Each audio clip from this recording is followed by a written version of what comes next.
আমরা পরিচিত হব। আমার এক ভাই আসছে অনেক দূর থেকে, সে মোবাইল হার্ডওয়্যার এবং সফটওয়্যারের কাজ শিখতে আসছে, আমরা তার সঙ্গে পরিচিত হব। আমার নাম অয়ন কুমার বিশ্বাস, আমি চুয়াডাঙ্গা জেলার থেকে আসছি। আমি রইস ভাইয়ের কাছে সফটওয়্যার অ্যান্ড হার্ডওয়্যারের কাজ শিখতে আসছি। আপনারা আমাকে সবাইকে দোয়া করবেন আমি কাজ শিখতে পারি। আসসালামু আলাইকুম সম্মানিত জিএসএম ভাই ও বন্ধুরা, সবাইকে আন্তরিক শুভেচ্ছা ও অভিনন্দন। আমি মোহাম্মদ রইস আর আপনারা দেখছেন রইস পয়েন্ট। আমি সাধারণত মোবাইল হার্ডওয়্যার সফটওয়্যার ও আনলকের উপর ভিডিও দিয়ে থাকি, তারই ধারাবাহিকতায় আজকে হাজির হয়ে গেলাম। FRP লক করছে, এটা আনলক করতে হবে। FRP লকটা দেখান যে সামনের দিকে যা আর আগায় না, ওইটা দেখান। সামনের দিক যায় আর আগাচ্ছে না।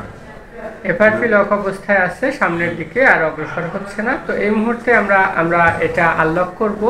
তো আমরা চলে যাই আমাদের কম্পিউটার স্ক্রিনে।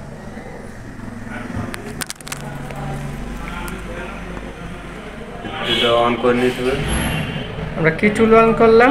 স্যামসাং টুল অন করতে হবে। স্যামসাং টুলটা অন করে নিলাম। তাহলে মোডে আনতে হবে। মোড আনার জন্য কি করতে হবে? মোডে আনতে হবে যে রিবোট টু ফ্ল্যাশে ক্লিক করতে হবে।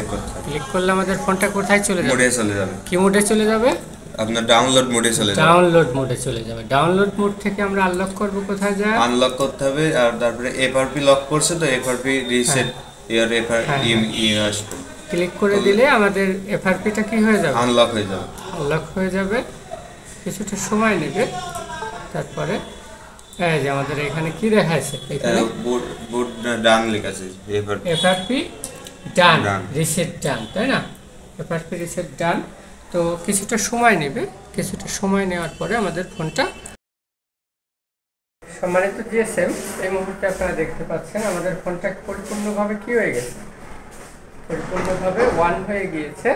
এটা এই মুহূর্তে রিসেট হয়ে গিয়েছে। তো সম্মানিত জিএসএম, আমার দেখানো ভিডিও আপনাদের যদি ভালো লেগে থাকে অবশ্যই লাইক করবেন, কমেন্ট করে আপনার মন্তব্য জানাবেন, শেয়ার করে বন্ধুদের মাঝে ছড়িয়ে দেবেন আর সাবস্ক্রাইব করে পাশে থাকবেন। দেখা হবে পরবর্তী আরেকটা ভিডিওতে। সেই পর্যন্ত ভালো থাকবেন, সুস্থ থাকবেন। আল্লাহ হাফেজ।